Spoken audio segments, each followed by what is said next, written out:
You're listening to a 3CR podcast. 3CR is an independent community radio station based in Melbourne, Australia.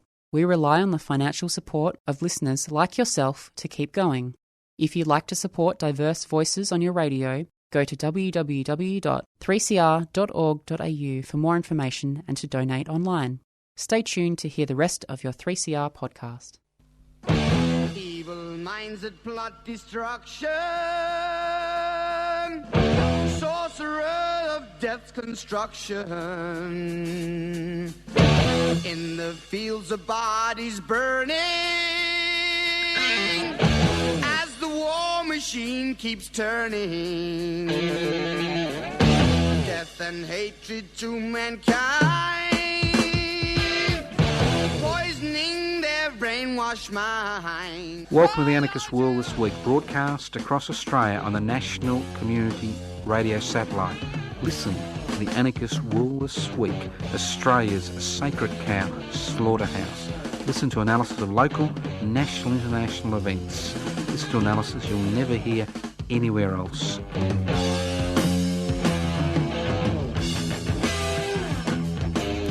Here we are, the Anarchist World This Week, and if you were sweet-talked by that introduction, keep listening. If you weren't, keep listening, maybe you'll learn something. Anarchos without rulers. How do you create a society without rulers? You tackle the two main issues which give rulers the ability to access to determine your future. You devolve power, which means share power. You can do that. One mechanism is through direct democratic means, and you hold wealth in common and use it for the common good. Very simple concepts. This program is podcast, so if somebody knocks on the door, wanting you to donate to something, or somebody needs to hide in your backyard, don't despair. The program is podcast. You can access the podcast by going to 3cr.org.au. Not that many listeners would have backyards in 2020. I have noticed that if you are living in the outer burbs, and many listeners to our program live in the outer burbs across Australia, backyards are shrinking because land is money. So I want to talk about the coronavirus and put a little bit of reality into this discussion, and then compare the response to the current climate emergency to the response to the current coronavirus / emergency. Now, the current coronavirus is a mutation of viruses which have already been done the rounds, and they include the SARS virus, which I think first sprouted in 2003, which has a mortality rate of about 10%. Then you've got the Middle Eastern respiratory syndrome, which I'm sure you haven't heard about, which had a mortality rate of about 35%. And we've got the coronavirus, which currently has a mortality rate, looks like around 3%. And I've been amazed at the collective response to the virus, where you get scientists define geographic boundaries and national boundaries, and actually all sharing their, or most of them, not all of them, most of them sharing their research results in order to help to contain the virus. Now, to put things in perspective, there are 5 diagnosed cases in Australia. There's been no deaths in Australia, although there's been over 100 deaths in one province in China, the epicentre of the virus. And let's not forget that last winter, over 2,000 Australians died of the influenza virus, just to put things in perspective. Now, the main issue is how contagious this virus is, whether it can cross the animal-human barriers, and whether a person carrying the virus can be contagious during the incubation period, which means during the period the virus is building up in their bodies before symptoms arise. And obviously, something like Ebola or MERS, the Middle Eastern respiratory syndrome, they've got very high mortality rates. And if they spread around the world and not checked, we'd have hundreds of millions of people dying. And so I do understand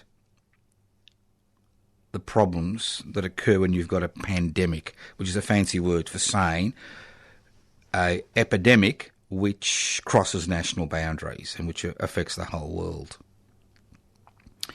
But we've had a lot of pandemics in our time. We used to have smallpox, we had malaria, typhus, you name it, cholera, which you've just seen in Yemen, unheard of, and the list goes on and on.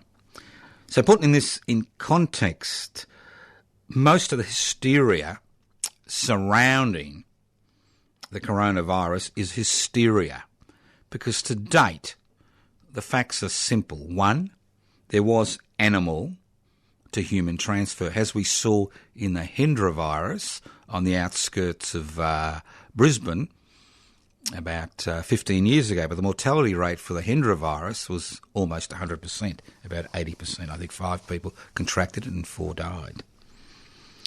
Secondly, it looks like the mortality rate is about 3%. And when you compare that to the number of people who died of influenza in Australia last year, you can see that it's not the huge issue.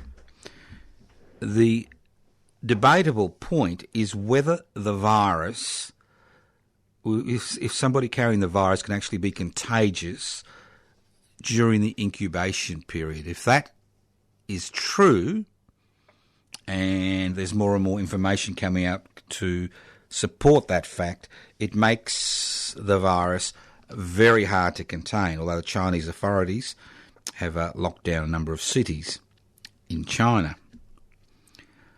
So we do have a problem.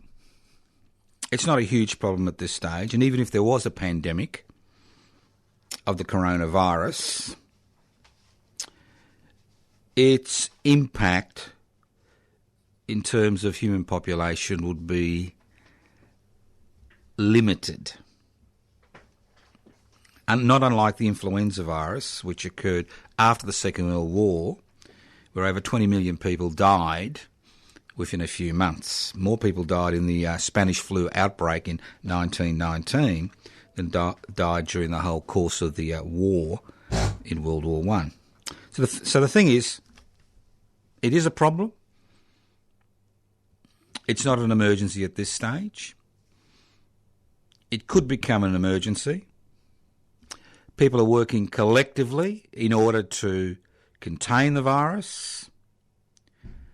They are sharing information, which is highly unusual in scientific circles because most research is privatised these days and supported by private corporations, for their profit and loss ledger.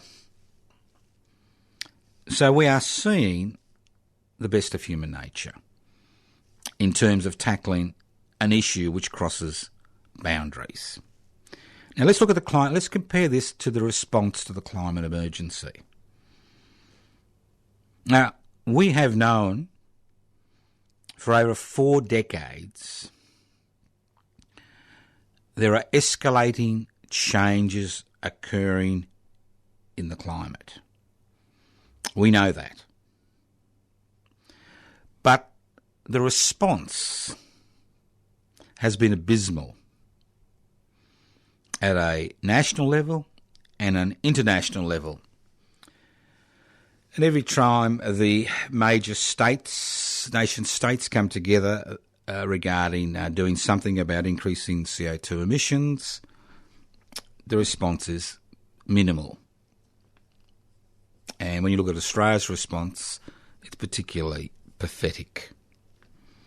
So why is there this huge collective response to the coronavirus and no collective response to a climate emergency which has, in the next few decades, much, much, much more implications for the human race and biodiversity in the world than this species of coronavirus will ever have? And it's about money at the end of the day. It's about money. The coronavirus has had a minimal it's having a little impact on the world economy at this stage. Not a huge impact, but a small impact.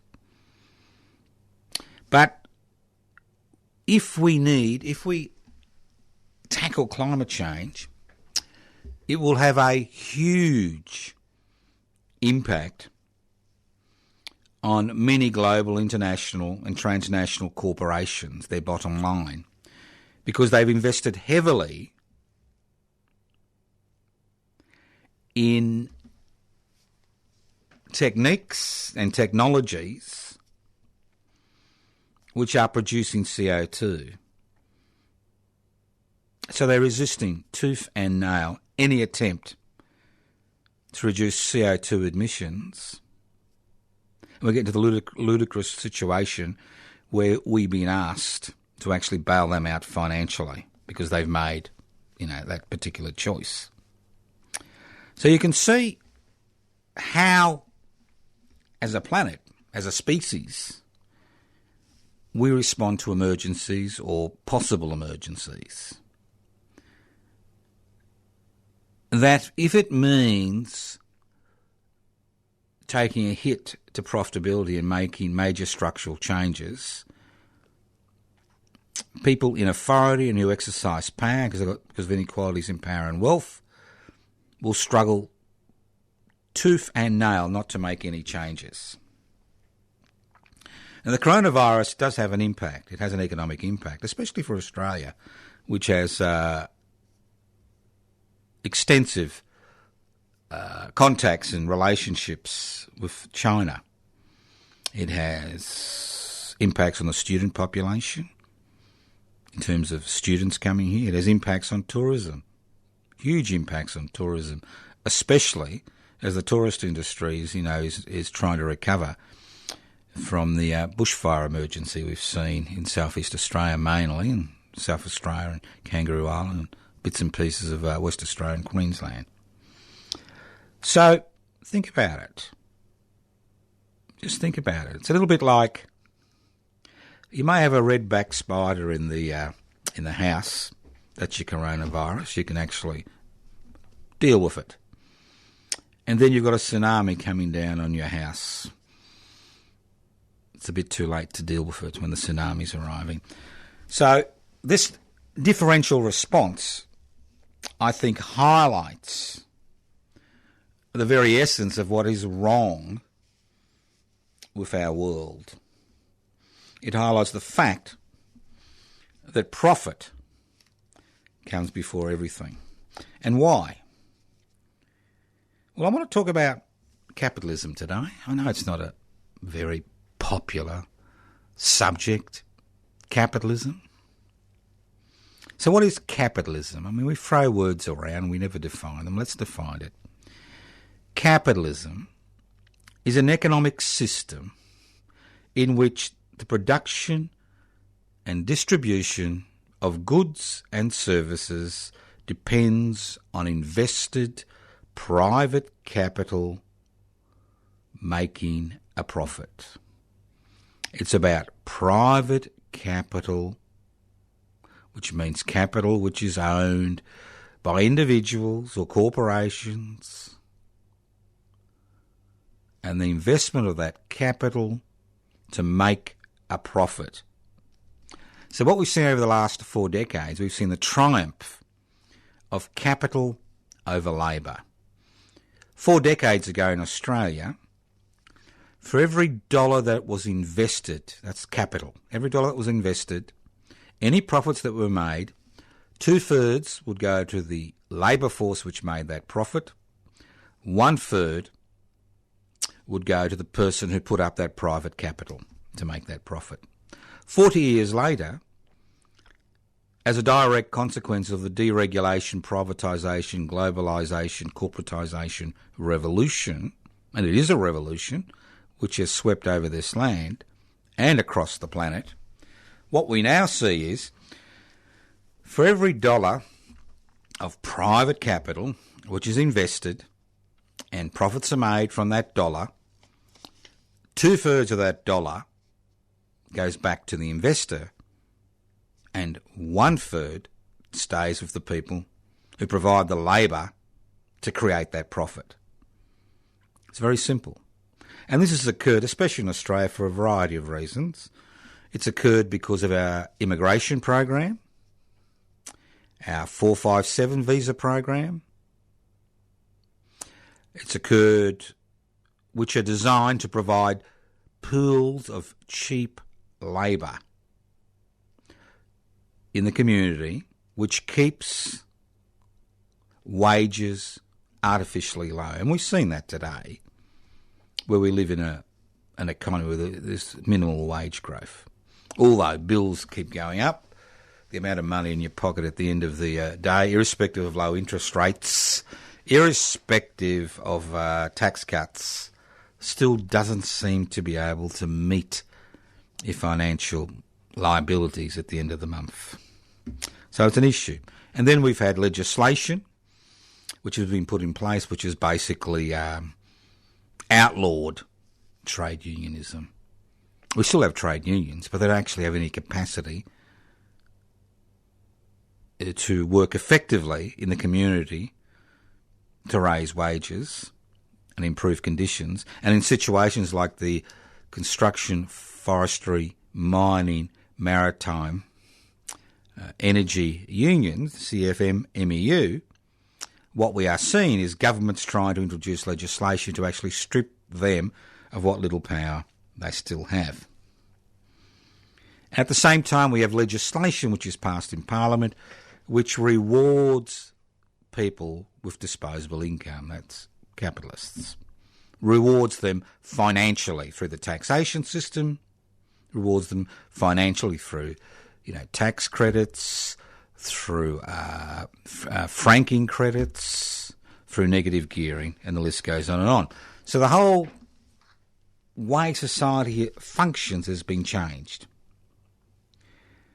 So what we see today is the domination of our society. That's right, the domination of our society by private owners. And in the majority of cases, corporations, transnational corporations.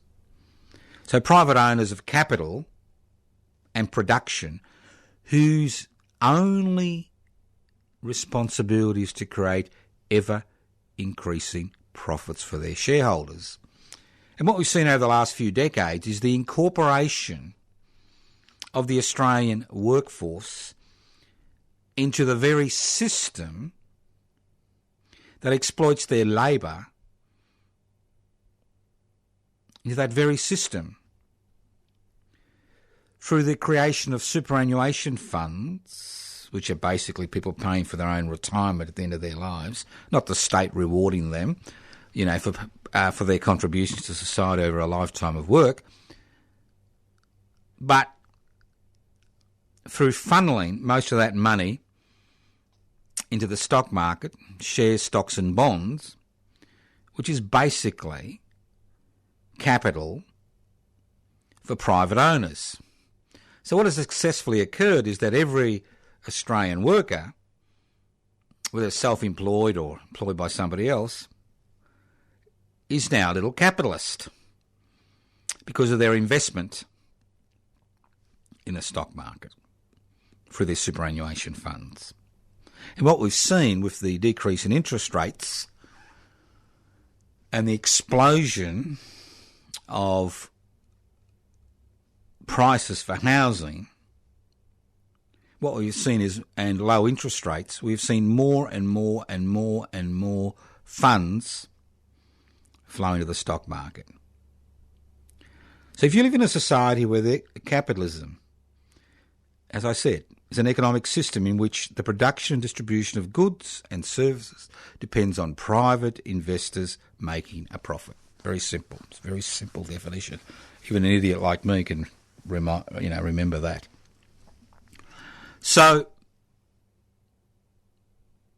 secondly, something that's been particularly been on my mind for a number of years is how single-issue movements are regularly co-opted into the capitalist system. And I'll give you a few examples. I mean, the example which comes to mind now is green capitalism. It's all about changing the nature of production. It's all about changing the way in which energy is produced and distributed. It's all about making profit. There's really no change, ultimately, in the type of society we have. Because the solution isn't collectivism, cooperatives, but the solution which is touted over and over and over again, and people are making a killing on the stock market, is by picking and choosing green companies which will be able to meet the challenges that increasing CO2 emissions pose to society. Then we have other movements like the feminist movement. And again, it's interesting to see how more and more sections of the feminist movement are actually being co-opted into the capitalist model, where we see that the push becomes more and more to see more and more women actually be appointed to boards. Nothing wrong with that. May increase profitability, should increase profitability. But again, we are not seeing the challenges to capitalism which feminism posed in the 60s and 70s, where patriarchy and capitalism were seen as intertwined. Then we move on to, say, Indigenous struggles. And this is where it gets a little bit more complex, because Indigenous people in this country, Aboriginal and Torres Strait Islanders, have had a system of land ownership, in inverted commas, which is anti-capitalist by its very nature. And what we saw with the Native Title Act and the Mabo decision is the very essence of land ownership was challenged. But native title is very different to freehold title, because native title is a collective title which is owned by the custodians of that land. It's not a title you can take to the banks and get a loan for, as you can on a freehold title, to invest in something. But what we've seen in the Indigenous movement over the last 3 or 4 decades is this huge push to change native title into freehold title. And what we're seeing is elements of the Indigenous struggle more and more straying into the capitalist model. Private ownership for private profit. Capitalism is a dynamic force, not to be underestimated. It can actually absorb most challenges to it. You've got the pink dollar, gay capitalism. It can absorb cultural changes. You can absorb. I mean, a lot of people saw marriage equality as a great economic boost to the catering industry, the wedding industry, the photographic industry, the cake industry, and the list goes on and on. So, although people may be involved in struggles around the country in many ways to improve people's lives and give them more options, what we don't actually see is a struggle against capitalism itself. And what we see is capitalism, private ownership for private profit, dominating all fields of human existence. For example, the music industry. It's about how many downloads, how many concerts, how much buck. The sporting industry, same thing. Corporatised. It's not about sport. So it's a little bit like being entrapped by this octopus, this very powerful octopus, which controls the state, controls the media, has huge implications for religious-based organisations. And we've seen the rise and rise and rise and rise of religious capitalism over the past, centuries. So we do have a major issue. I mean, our struggle as anarchists, our struggle as radicals, our struggles as reformers is ultimately a struggle against capitalism. It's a struggle against private profit from private ownership. That's our struggle. And I'm not talking about, the roof over your head. But I'm talking about what happens with disposable income.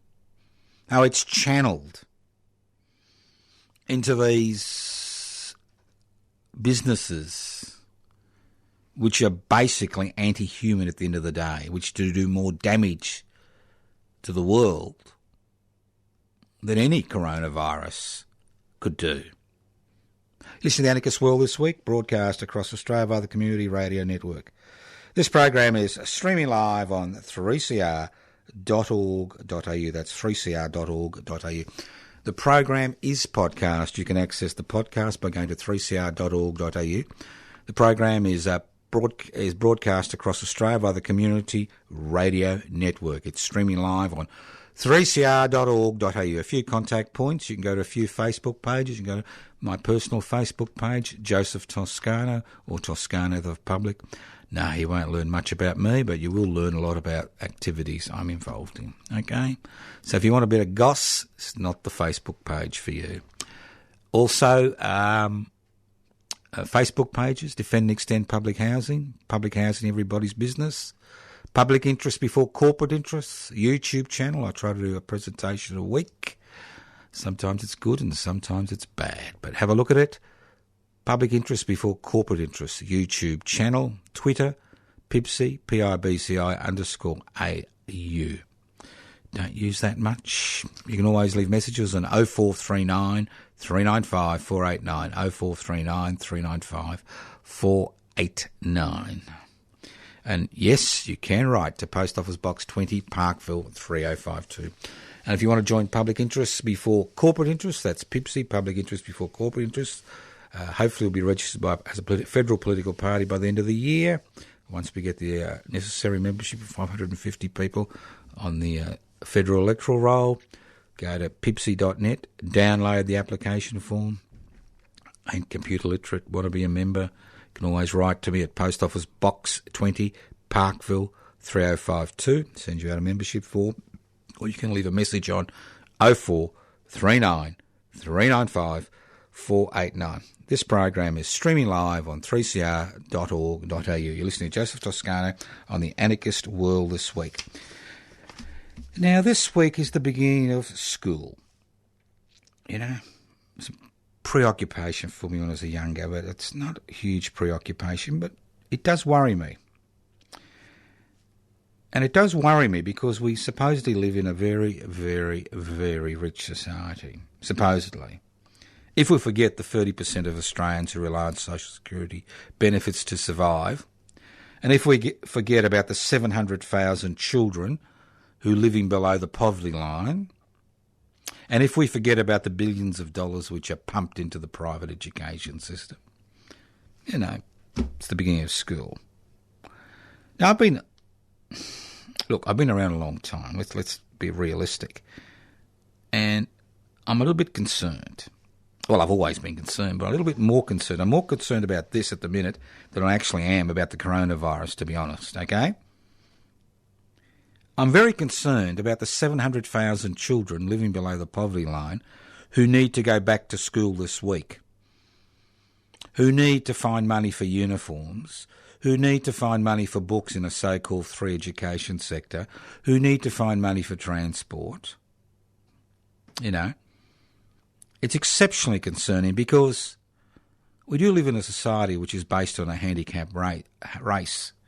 And these 700,000 children living below the poverty line, some in cars, some in dysfunctional families, some children where both parents are working their butt off to pay a mortgage or pay the rent, and there's no disposable income. So I find it quite disconcerting when I see the Smith family, which is a great charity as far as I'm concerned. I've got nothing against the Smith family, having to get Australians to sponsor Australian children to go to school. It's quite extraordinary, isn't it? We live in a society of 25 million people.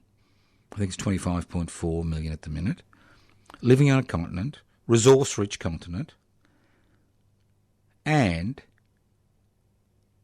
we have to ask charities to raise money to provide basic necessities so Australian children can go to school. So they can actually have a uniform or a pair of shoes or food for that day. 700,000, almost a million. Almost, what's that, about 3% of the population. It's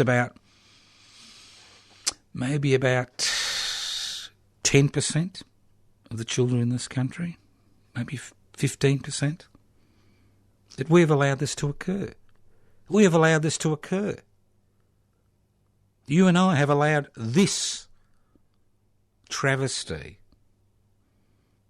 this to occur, and we continue to allow it to occur to the extent that private charities need to raise money to send kids to school. It is a birthright in this country that children should be able to go to school and have the necessities. In 1876, Victoria was the first jurisdiction in the world to introduce free, compulsory, secular education. And within a year of that legislation being passed in the Victorian Parliament, which was then just a colony, 625 schools were built because they saw education as an important thing. In a highly technical society, without education, you're always going to have an underclass. It's extraordinary. It is just an extraordinary situation. I'm actually lost for words, and it's very hard for me to be lost for words. To me, this is a national failure. This is an emergency happening now as I speak, where families are trying to find clothes for their kids, food for their kids, books for their kids, and many single-parent families which have been harassed by Centrelink, where single parents have been forced to go back to work when their children, are 7 or 8, forced to go back to work, forced to jump through hoops, as if not rearing a child, looking after a child, isn't one of the most important contributions any individual can make to society. Extraordinary. It is really an extraordinary situation. I mean, I see the acres of space devoted to the coronavirus. 5 people infected in Australia. Acres. Talkback shows. Panic in the streets. Masks running out. Chief medical officers meeting on a daily basis. Governments quivering their boots. Well, we have this emergency right now here, and nothing's been done about it. You listen to The Anarchist World this week, broadcast across Australia via the Community Radio Satellite. Ever heard of the word time bandits? Well, you know what a bandit is. A bandit is somebody who steals things, all right? We've got gangster bandits, gangster governments, and I'll talk about gangster governments in a minute. Time bandits. Well, the biggest threat to your existence, if you got the disposable income, if you can meet your bills, is time bandits. Everybody's just so busy today doing nothing in particular. Reading other people's garbage, eyes glued to the YouTube, addicted to social media, answering waiting for the next whatever on social media, extraordinary. Time bandits. We need to declutter, not declutter in terms of crap that you're living amongst, but we need to declutter our minds from the garbage that's pumped into them every second of the day, where somehow we think what is happening on the virtual world, some inane debate that's happening on the virtual world, or some inane cat video somewhere, is something to provide. I mean, time banditry is a real issue in 21st century society. It is a real issue. Wasn't technology made to free us from the burdens of everyday reality, not imprison us? So if you are one of these people who never has enough time because you're a slave to your phone or social media or the net or whatever, or YouTube, you never have enough time to interact with anybody else, except somebody who's got the same opinion as you on some other planet somewhere else. Think about how our lives have become so truncated, so narrow, so inconsequential, so self-centred. And to a large degree, when I talk about 700,000 children living in poverty who can't even afford the basic necessities of going to school this week, I am talking about the diversions which occur in society with this time banditry, which invades our everyday life and which controls our responses and formulates our opinions, helps to formulate our opinions. And I think the best thing we can do is actually declutter. I mean, I give out all these addresses, I'm not telling you to basically, slavishly follow them. What I'm saying to you is there's more than having your time robbed by people whose major purpose is to push advertising in your space and to collect material about you so they can actually push the advertising which they think you will be influenced by to buy their products or services. That's what time banditry is all about. It's not about expanding your opinions. It's not about expanding your horizons. It's not about improving your life. It's not about changing what you're doing or changing the world, which is a little bit, megalomaniac, but that's a different story. I mean, time banditry is about capturing your mind to sell your useless products and services. That's what social media is ultimately about. You are the product. Your information is what they want. So they can actually tailor advertising to suit you. I mean, it's no accident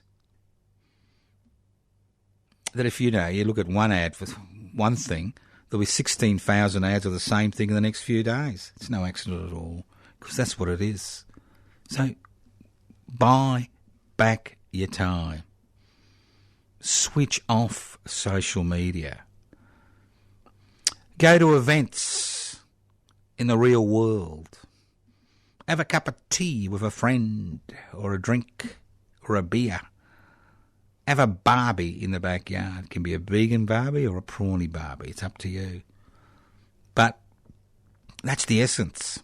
The essence of existence and the essence of change is based on participation, not virtual participation, not being some silent product waiting to be festooned with ads for crap you don't really need.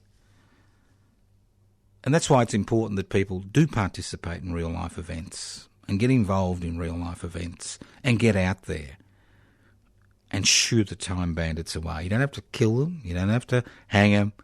Just ignore them. And the older I get, the less interest I have in time banditry. You're listening to The Anarchist World This Week, broadcast across Australia via the Community Radio Network. Now, I do like to end on a funny note. Well, sometimes. Although sometimes I may get carried away and not end on a funny note. But I'm always amazed. It's an amazing world we live in. And it's an amazing country. Remember, this is the land of milk and honey, the land of equality, the land of the brave. No, that's the United States. We're not brave. We're just free. Well, not even free. But I do love living in a world where facts are irrelevant and that where opinion triumphs. It's a really good thing, you know. Opinion, you know. I believe the world is controlled by a one-eyed, green-eyed cat. That is my opinion. There's no facts to back my opinion, but who cares? It's my opinion, and there's somebody else in that 3.5 billion community on social media that agrees with me, therefore I must be right. And that's the reality today, isn't it? Facts don't matter. Truth doesn't matter. Ethics and morals are for losers. And I keep thinking about how the groper, aka President Trumpy, Trump boy, highlights how facts don't matter in the 21st century. They don't really matter. They don't matter. As he said, I could kill somebody here, publicly, in front of this rally, and it wouldn't matter. You create your own reality. And while other people believe you, well, you're powerful. That's funny, isn't it? It really is. It's funny. You know, we've gone from the age of reason, from rationality, to an age where facts are irrelevant. Obviously, we can challenge facts, and we should challenge facts, and we should hold them up to scrutiny. But it's one thing saying one thing and pretending not to say it, a minute later. So I think the triumph of capital over labour has been overshadowed by the triumph of opinion over fact. Opinions are 2 bob a dozen. I have so many opinions. But I do try to base my opinions on fact, not on some gut reaction. So isn't it about time that facts were rehabilitated and we took a little notice of facts, like the temperature? Maybe the fact that there are 700,000 children living in poverty who are going to have trouble going to school this week. Maybe, increasing intensity and severity of bushfires. Maybe the fact that in the land of milk and honey, 30% of Australians struggle on social security benefits, which are about less than $400 a week in most cases and $250 a week in a significant number of cases. Facts that we are in the midst of a privatisation orgy, not bonanza, orgy, where we've privatised anything that's real and now we're privatising goods and services, actually goods and services. And, the latest, and you'll love this one, we've got privatised prisons around this country, but this is even better. The federal government would like to outsource, which is a fancy name for saying to privatise, the visa system. Could you imagine that? The very government that jumps up and down about border protection and the need to protect our borders and the need to decide who comes here and doesn't come here wants to outsource, privatise the processing of visas from a state authority to a private corporation? It'd be funny if it wasn't real, wouldn't it? And then we have the Australian Day Honours List. Not that I read it, but I do hear snippets from acquaintances, because, and friends, well, a friend or two. And I may be wrong here, but I understand that some great human beings have received a gong. People like Gina Reinhardt, a wonderful human being. Bettina Hart for her services to feminism. I think every Murdoch acolyte may have received an honour of some type. Obviously you do filter in a few nice people who've done reasonable things in their lives into the honours list. You do need to give it a bit of credibility, but you do know that the New Year's honours list is also privatised. That's right. The Australia Day Award, Australian of the Year, privatised. Airports, privatised. Bank of Commonwealth Bank, privatised. Telecommunications, privatised. I could sit here for the next 2 years and tell you about all the wonderful privatised things that have occurred. Employment services, Commonwealth Employment Services, privatised. And what happens every time something is privatised? 40 cents in every dollar that you and me, the taxpayer, pays to the federal government goes to provide infrastructure and profit for privatised company. Because what does a privatised company need to do? A privatised company is a capitalist company. It's about private money for private profit. A public company should provide services to people and cross-subsidise services to people in areas of need. That's why we have all these issues now currently regarding our telecommunication system, energy system that's been privatised, and the list goes on and on. Not only do you lose the service, or the service gets worse, obviously people lose their jobs, but more importantly, profits which are made by public companies go back to the Treasury, which means you and me, which help to pay for services. As I said last week, we've now reached the ridiculous situation in this country. That's right, ridiculous situation in this country where, just so ludicrous, where we can't even have enough public servants to deliver essential services to bushfire victims or anybody involved in an emergency, that we need to negotiate with private corporations, some for profit, some not for profit, negotiate with them and pay them to deliver services which should have been delivered weeks ago by the public service. But if you haven't got a public service, how can you deliver the services?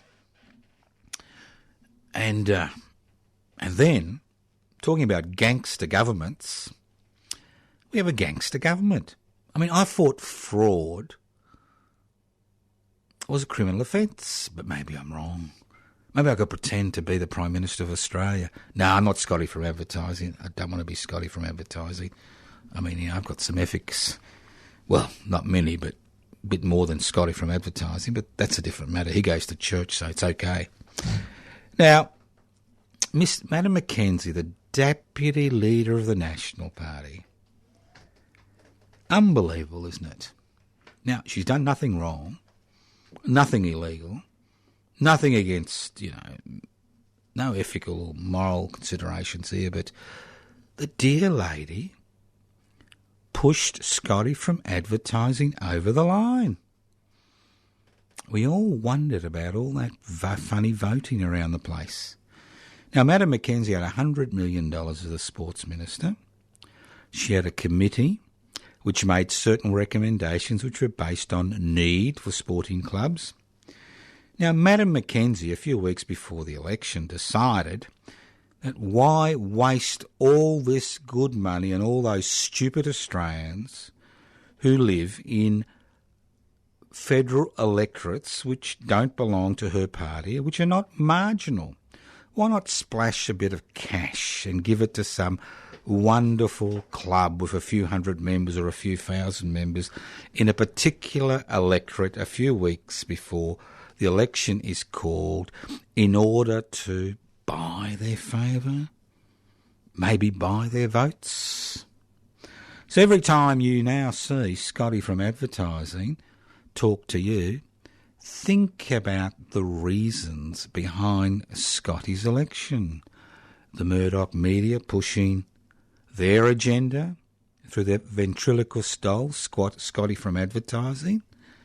Then Madam Mackenzie dishing out cash to all these clubs that don't really need it, but fine, they're in a marginal electorate. But what I love about it all is it's all legal. You see, the minister doesn't have to follow the recommendations of the committee. The minister doesn't have to give money to the clubs that need it. The minister has the prerogative, it's a bit like the royal prerogative where the royal family doesn't actually have to obey the law, has the prerogative to actually give the money to whoever she likes, whenever she likes, and we've seen her do that. So, Madam Mackenzie, good luck to you. You've done what I'd expect a good politician to do. Push her side over the line. Forget about ethics, they're for losers. Forget about morals, they're for losers. And the great thing about living in 21st century Australia, the land of the cringing, carping consumer, is the fact, the bigger the lie, the more people will believe you. So, let's move on. This has been the Anarchist World this week. As I said before, it's been a funny week. Coronavirus, green capitalism, feminist capitalism, goes on and on. The triumph of capital over labour, the Mackenzie, quartet, and the list goes on and on. Thank you for listening to the Anarchist World this week on your local community radio station, courtesy of the Community Radio Network. This program has been streaming live on 3cr.org.au. My name's Joseph Toscano. Any complaints? Send them to me and I'll ignore them. Toscano. You can email me at anarchistage@yahoo.com. anarchistage@yahoo.com. Or actually info@anarchistage@yahoo.com. Go to the YouTube, Public Interest Before Corporate Interest for this week's presentation. A few Facebook pages, Joseph Toscano. Come and join the events. It's been a real big comedy week, especially for those 700,000 children living under the poverty line who have to have private charities help them into school. Thank you once again for listening to the Anarchist World this week on your local community radio station. Phone number, nice messages, 0439 395 489, 0439 395 489. Post Office Box 20, Parkville 3052 for letters. Don't forget, everything restarts next week, and we go through this again and again and again and again. Thank you once again for listening to the Anarchist World this week on your local community radio station. Facebook pages, Defend and Extend Public Housing, everybody's business. Pipsy.net webpage, pipsy.net. Download the application form for public interest before corporate interests. Thank you once again for listening to the Anarchist World this week. Twitter stream. Not sure, you may find something there this week. I may feel up to it. Pipsy_AU. And the list goes on and on. Personal Facebook page, Joseph Toscano. No, you will not find the colour of my underwear or the makeup I use, okay? You will find out about a lot of interesting things to me, but maybe not to you. And remember, fight those time bandits right now. They are robbing you of your time. They've turned you into a product so they can sell you more products. Remember, Join the fight against the time bandits in 2020 and reclaim your life. Listen to The Anarchist World this week on your local community radio station next week, courtesy of the Community Radio Network. This program has been streaming live on 3cr.org.au. The program is podcast. You can access the podcast by going to 3cr.org.au. And remember, listening to The Anarchist World this week on your local community radio station next week. Evil minds that plot destruction, sorcerer of death's construction. An analysis you'll never hear anywhere else. Anarchist World this week. Australia's sacred cow slaughterhouse. 10 a.m. every Wednesday. Listen to The Anarchist World this week for an up-to-date analysis of local, national and international events. Poisoning their brainwashed minds. Oh, Lord, yeah.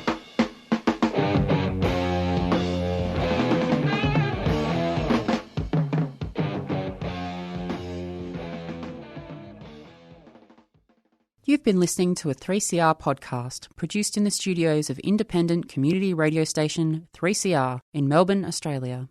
For more information, go to allthews.3cr.org.au.